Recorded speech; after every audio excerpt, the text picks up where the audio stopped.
cuma yang dimiliki Allah Subhanahu wa taala. Pertama dan utama marilah kita panjatkan rasa bersyukur kehadirat Allah Subhanahu wa taala yang telah melimpahkan rahmat hidayah kepada kita sekalian, sehingga kita sekalian ini dapat berucap dan insyaallah langsung saja kita berjamaah. Hadirin yang Allah Subhanahu wa taala, marilah kita senantiasa meningkatkan iman dan takwa kita kepada Allah Subhanahu wa taala, yaitu menjalankan segala perintah-perintah Allah dan menjauhi segala yang dilarang oleh Allah Subhanahu wa taala. Karena tidak ada keuntungan yang lebih besar melebihi taat kita kepada Allah Subhanahu wa taala. Tidak ada kerugian yang lebih besar melebihi manusia kita kepada Allah Subhanahu wa taala. Hadirin yang dimuliakan Allah Subhanahu wa taala, Nabi Isa adalah rasul Allah, utusan Allah Subhanahu wa taala kepada Bani Israel. Nabi Isa lahir tanpa ayah, ibunya bernama Maryam. Maryam adalah seorang yang suci, bersih dari perbuatan maksiat. Kelahiran putranya Isa adalah semata-mata kehendak Allah Subhanahu wa taala. Setelah Isa lahir, Maryam dibenci, dimaki dan difitnah oleh kaumnya dan didakwa melakukan perbuatan zina. Namun dengan serta-merta bayi yang baru lahir itu dapat berbicara dengan izin Allah Subhanahu wa taala untuk menjawab fitnah dari kaumnya, seperti yang disebutkan di dalam Al-Qur'anul Karim surat Maryam ayat 30 sampai 33 yang artinya, Isa menjawab, "Sungguh aku ini adalah hamba Allah. Allah memberikan kepadaku kitab Injil. Allah menjadikan aku sebagai nabi. Allah menjadikan aku sebagai orang yang diberkati di mana saja aku berada.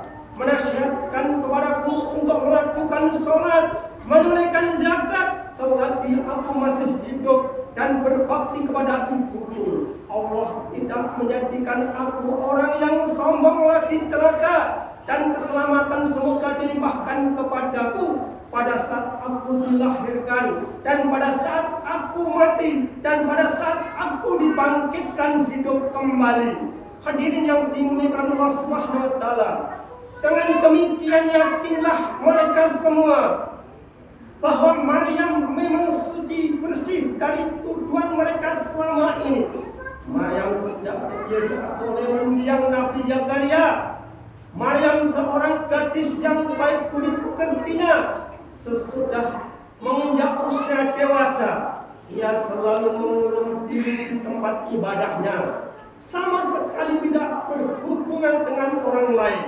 Pada suatu hari, Nabi Zakaria menengok Maryam di tempat ibadahnya. Nabi Zakaria sangat heran, sangat terkejut melihat aneka buah-buahan berada di kamarnya. Maryam menjelaskan bahwa selama ini adalah karunia Allah Subhanahu wa taala. Nabi Zakaria percaya akan hal itu. Memang tidak mustahil Maryam yang suci, takwa, tunduk, taat terhadap perintah Allah Subhanahu wa taala itu mendapatkan karunia berupa makanan dari surga.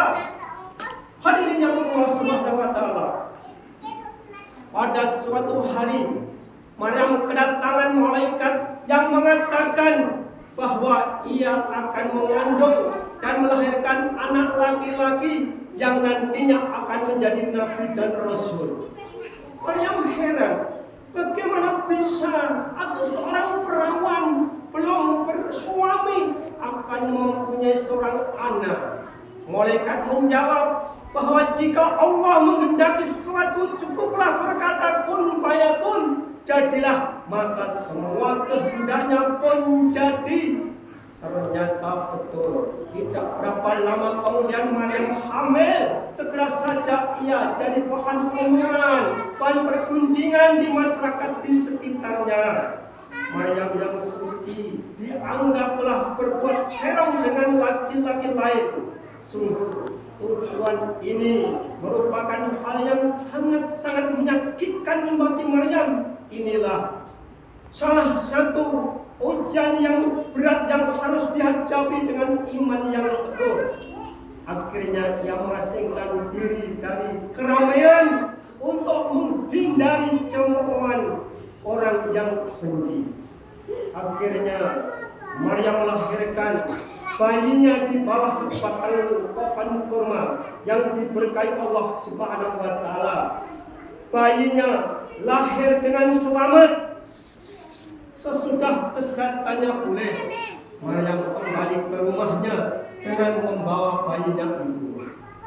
Hadirin Allah Subhanahu wa taala, memang sejak kecil Isa sudah menampakkan diri sebagai manusia yang istimewa, ketulusan, kejujuran dan kecerdasan yang luar biasa di atas rata-rata orang umum. Dan pada umur 30 tahun Isa diangkat sebagai nabi dan rasul. Sebelum itu telah diajarkan kepadanya kitab Taurat. Dengan diangkatnya Isa sebagai rasul, maka mulailah ia berdakwah, menyebarkan agama kepada kaumnya, menyerukan agar kaumnya Yahudi dan orang-orang Israel untuk kembali ke jalan yang benar, jalan yang lurus, jalan yang diridhoi oleh Allah Subhanahu wa taala, menyadarkan kesesatan mereka yang telah berani merubah kitab Taurat peninggalan Nabi Musa. Salah satu ajaran Nabi Isa adalah kabar tentang adanya Nabi sesudah beliau, yaitu Ahmad atau Muhammad. Disebutkan di dalam Al-Qur'anul Karim surat As-Saff ayat 6 yang kurang lebih artinya, sesungguhnya aku adalah utusan Allah padamu, membenarkan kitab sebelumku yaitu Taurat, dan memberikan kabar gembira dengan datangnya seorang rasul yang akan datang sesudahku, yaitu Ahmad atau Muhammad. Hadirin yang dimuliakan Allah Subhanahu wa taala, para sahabat Nabi Isa dan murid-muridnya yang dekat, mereka inilah yang meneruskan ajaran dan perjuangan Isa kepada kaumnya. Kedatangan Nabi Isa dengan ajarannya yang bersih dan benar telah membuat tokoh-tokoh agama di kalangan Bani Israel terancam kedudukannya. Maka mereka minta bukti kebenaran beliau selaku utusan Allah Subhanahu wa taala. Maka Allah Subhanahu wa taala memberikan mukjizat kepada Nabi Isa, menguatkan ajarannya. Mukjizat Nabi Isa yang pertama adalah Nabi Isa membuat mainan burung dari tanah liat. Setelah burung itu hidup dan bisa terbang atas kehendak dan seizin Allah Subhanahu wa taala. Nabi Isa dapat menyembuhkan orang buta. Nabi Isa dapat menyembuhkan orang yang terkena sakit sopak. Nabi Isa dapat menghidupkan orang mati. Nabi Isa dapat menceritakan jenis makanan yang dimakan orang-orang di rumah mereka dan juga makanan yang mereka simpan di rumah.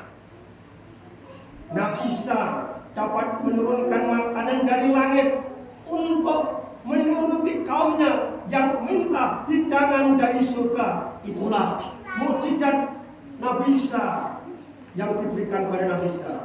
Namun pemerintah Romawi tidak menyukai kehadiran Nabi Isa yang dianggap membahayakan embrio mereka.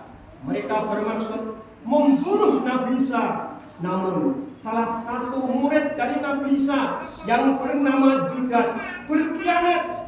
Ialah menunjukkan tempat persembunyiannya Nabi Isa. Tetapi Allah Subhanahu wa taala melindungi Nabi Isa. Nabi Isa diangkat ke langit oleh Allah Subhanahu wa taala.